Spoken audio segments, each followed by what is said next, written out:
গল্পটা সবাইকে শোনার জন্য আমি রিকোয়েস্ট করবো না, বিকজ এটা শুনলে হয়তো মেয়েদের উপরে বা ছেলেদের উপরে বিশ্বাস উঠে যেতে পারে, মানে মানুষের উপরে আপনার বিশ্বাসটা চলে যেতে পারে, হোক যেই হোক সেটা, মানে আপনার বিশ্বাসটা একটু হলেও নড়বড় হয়ে যাবে যদি আপনি গল্পটা শুনেন। তো তারপরেও যদি শুনেন তো শুনতে পারেন। ছেলেটার সাথে মেয়েটা একই স্কুলে তারা পড়ালেখা করতো, এবং ফার্স্ট টাইম যেদিন একটা সাংস্কৃতিক অনুষ্ঠান হয় না, ওইখানে মেয়েটাকে সে দেখে। দেখার পরে ফার্স্ট দেখাতে মেয়েটাকে তার অনেক ভালো লেগে যায়। দেন ছেলেটার একটা বান্ধবীর মাধ্যমে স্কুলের মধ্যে মেয়েটার কাছে তার নাম্বার দিল, এবং এখান থেকে তাদের টুকটাক কথাবার্তা বলা শুরু হয়েছে। দেন কয়েক মাস তারা ফ্রেন্ডশিপলি কথা বলার পরে রিলেশনশিপে চলে গেল, কিন্তু মেয়েটার একটা শর্ত ছিল যে তাদের রিলেশনশিপের কথাটা কেউ কোনোদিন জানতে পারবে না। তো ছেলেটা ওইটা অ্যাকসেপ্ট করে নিছে। দেন তারা দেখা করতো লুকায় লুকায়, কথা বলতো লুকায় লুকায়, মানে সব কিছু একদম পারফেক্ট চলতেছিল। এরপরে যাই স্কুল লাইফ শেষ হলো, কলেজে তারা একই কলেজে দুজন ভর্তি হলো। মোটামুটি কলেজ ফাঁকি দিয়া একটা বান্ধবীদের গ্যাং বানানিছে, বন্ধুরা সবাই মিলে একসাথে। তো কলেজ ফাঁকি দিয়া নদীর পাড়ে ঘুরতে যাওয়া, মানে এত সুন্দর রোমান্টিক ভাবে রিলেশনশিপটা চলতেছিল যেটা অতুলনীয় ছিল, যার সাথে আপনি কোনো কিছু তুলনা দিতে পারবেন না। ঠিক আছে, এরপর আসলো করোনার টাইমে, মানে 1 বছর পর্যন্ত তাদের একে অপরের সাথে কোনো রকম দেখা সাক্ষাৎ হয় না, বাট ফোনের মধ্যে কথাবার্তা হতো। 1 বছর পরে আবার দেখা সাক্ষাৎ হলো, একে অপরের সাথে কথাবার্তা বললো। তো সবকিছু একদম সুন্দর মতো চলতেছে, কোনো রকম সমস্যা নাই, একে অপরকে প্রচুর পরিমাণ ভালোবাসতো। এরপরে ছেলেটা কি করলো, তার ফ্যামিলিতে মেয়েটার কথা সবাইকে বললো। বলার পরে সবাই একদম, যদিও প্রথমে বিষয়টা একটু নর্মালি নেয়, বাট পরে সবাই সুন্দর মতো মেনে নিছে যে দেখি আমরা কেমন মেয়ে। এরপরে যায় ছেলেটা একদিন মেয়েটাকে তার বাড়িতে নিয়ে আসলো। বাড়িতে নিয়ে আসার পর একদম ছেলেটার পুরো পরিবার মেয়েটাকে অনেক পছন্দ করছে, এবং ছেলেটার যে দাদি ছিল সে নিজের হাতে মেয়েটাকে ভাত খাওয়াই দিতেছে। দুপুরবেলা নিয়ে আসছিল মেয়েটাকে, মানে কলেজ ফাঁকি দিয়ে। তো বুঝতে পারতেছেন যে মানে কতটা ডিপলি রিলেশনশিপ হলে পরিবারের মধ্যে সবাই ও মেয়েটাকে পছন্দ করছে, ছেলেটার দিকে তাকায়, ভাবুন কতটা ভালোবাসলো।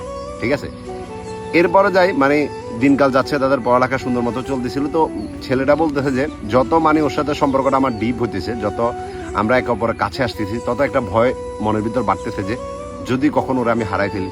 তো এরপর আমি ওরা একটা প্রস্তাব দিলাম যে আমরা দুজন মিলে কোর্ট ম্যারেজ করে রাখি, পরে যা হবে দেখা যাবে। তখন মেয়েটা বলতেছে যে দেখো এমন করে তো সম্ভব না, কোর্ট ম্যারেজ করো, আমি আমার পরিবার একটা মাত্র মেয়ে, তো তার থেকে বরং তুমি এটা করো যে তুমি কোনো কাজ কাম করো, একটা ভালো কাজ দেখো, যাতে আমি আমার ফ্যামিলির কাছে তোমার কথা বলতে পারি, তাহলে নর্মালি সবাই মেনে নেবে, তুমি এত টেনশন কেন করতেছো। বাট ছেলেটা যত বুঝেছে মেয়েটার একটাই কথা। দেন ছেলেটা চিন্তা করলো যে সে বাইরের দেশে চলে যাবে। ঠিক আছে, তা আর এর মধ্যে মেয়েটার প্রেশারও বাড়তে থাকে যে তুমি কিছু করতেছো না, তুমি কিছু করতেছো না। তো ছেলেটা তার ফ্যামিলিকে গিয়ে বললো যে আমি বিদেশ চলে যাব, আপনারা আমাকে বিদেশ পাঠানোর ব্যবস্থা করেন।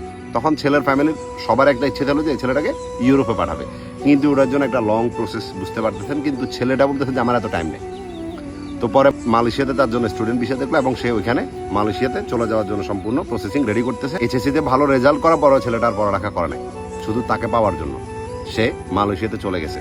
যেদিন চলে যাবে, যেদিন তার ফ্লাইট হয়েছিল, ওই দিন পুরাটা দিন সে মেয়েটার সাথে সময় কাটাছে।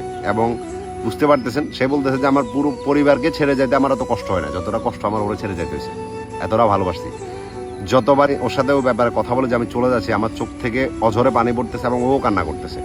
ও আমাকে বারবার একটা কথা বলতেছে যে বিশ্বাস কর, আমি কখনো তোমাকে ছেড়ে যাব না, দুনিয়াতে যাই কিছু হয়ে যাক, আমি কখনো দ্বিতীয় পার্সনের বউ হব না, আমি বউ তোমারই হব, তুমি আমার উপর ভরসা রাখতে পারো। রমজান মাস ছিল, বলতেছে যে রোজার মুখে আমি তোমার বলতেছি, তোমাকে ছেড়ে অ্যানাদার কোনো পার্সনকে বিয়ের কথা আমি স্বপ্নেও চিন্তা করতে পারি না, আমি তোমাকে ভালোবাসি, তোমারই আছি, তোমারই থাকবো, তুমি চিন্তা করিও না, নিজের লাইফটাকে সেটেল করো।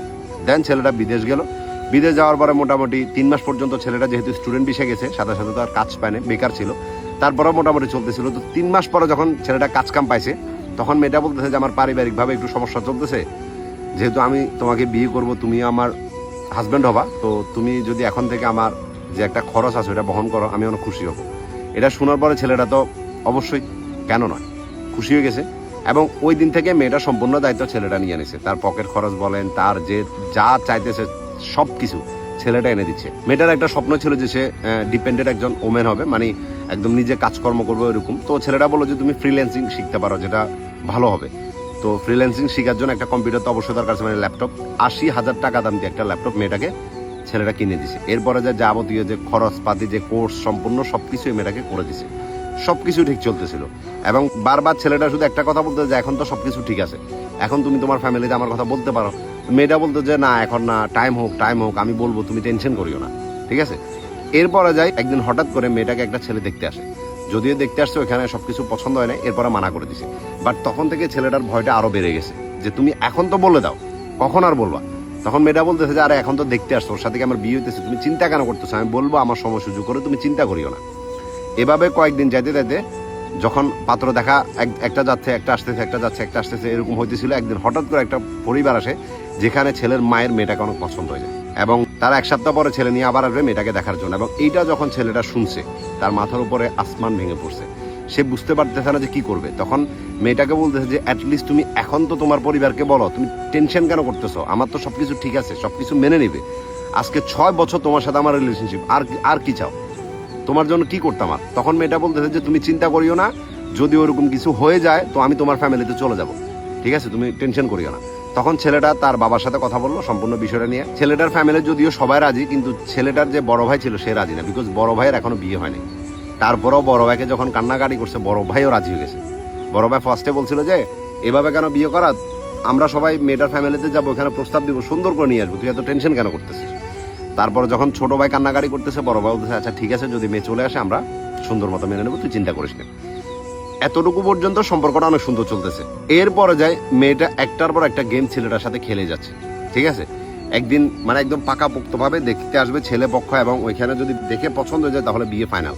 তো ওই দিন রাত্রে মেয়েটা যখন ছেলেটাকে ফোন দিয়ে এটা বলছে, মানে কালকে সকালে ছেলে আসবে, তো ছেলেটা বললো যে আর দেরি কিসে, তুমি আজকে রাতের মধ্যে তুমি বাইরে যাবে, আমার বাবা এবং আমার একটা কাজিন আমার বাবার সাথে আসবে তোমাকে নিয়ে যেতে, তুমি টেনশন করি না, কোনো রকম চিন্তা করিও না।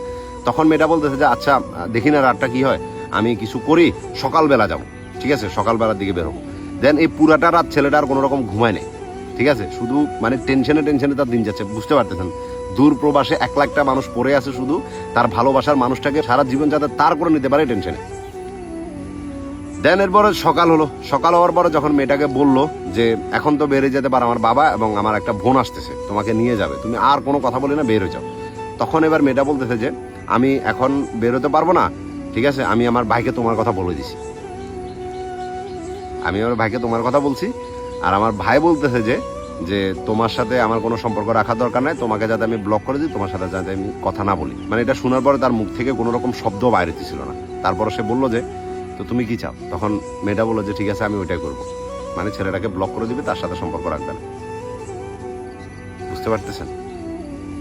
এরপরে যায় যখন ছেলেটা কান্নাকাটি করতেছিল, পাগলের মতো হয়ে যাওয়ার অবস্থা হয়েছে তার ওইখানে, সে বলতেছে যে আমি এটা করে ফেলবো, এটা করে ফেলবো। তো মেয়েটাকে তখন বললো যে তুমি তোমার ভাইকে ফোনটা দাও, আমি তোমার ভাইয়ের সাথে কথা বলবো। দেন মেয়েটার ভাইয়ের সাথে যখন ছেলেটা কান্নাকাটি করে সম্পূর্ণ বিষয়টা বলছে যে আজকে 6 বছর পর্যন্ত আমরা এক অপরকে ভালোবাসি, ওর জন্য আমি বিদেশ আসছি, ওর জন্য আমি এত কিছু করছি, এখন যদি আপনারা ওর অন্য কোথাও বিয়ে দিয়ে দেন এটা হয় ভাই বলেন? তো মেয়েটার ভাই বলতেছে যে আচ্ছা দাঁড়াও, এখন আমাদের তো কিছু করার নাই, এখন সবকিছু ঠিকঠাক হয়ে গেছে, তারপর আমি দেখি আমার ফ্যামিলিতে তোমার কথা বলে দেখি কি হয়। এটা বলে ভাই 1 দিন 2 দিন 3 দিন এভাবে ছেলেটাকে ঘুরাইছে। দেন যেদিন মানে পরের দিনই কাবিন হবে, ওই দিন যায় মেয়ের ভাইটা বলতেছে যে মানে আমার পক্ষে এটা সম্ভব না, এই টাইমে আর কোনো কিছু করা যাবে না, কালকে ওর কাবিন, ঠিক আছে। এর মধ্যে মেয়েটার ভাবির সাথে ছেলেটার কথা হয়েছে। মেয়েটার ভাবি বলতেছে যে দেখো ভাই, তুমি কান্নাকাটি করতেছো, তুমি এত কিছু চাইতেছো, সবকিছু বুঝতেছি, কিন্তু যখন থেকে ওকে পাত্রপক্ষ দেখা শুরু করছে তখন থেকে ফ্যামিলির প্রত্যেকটা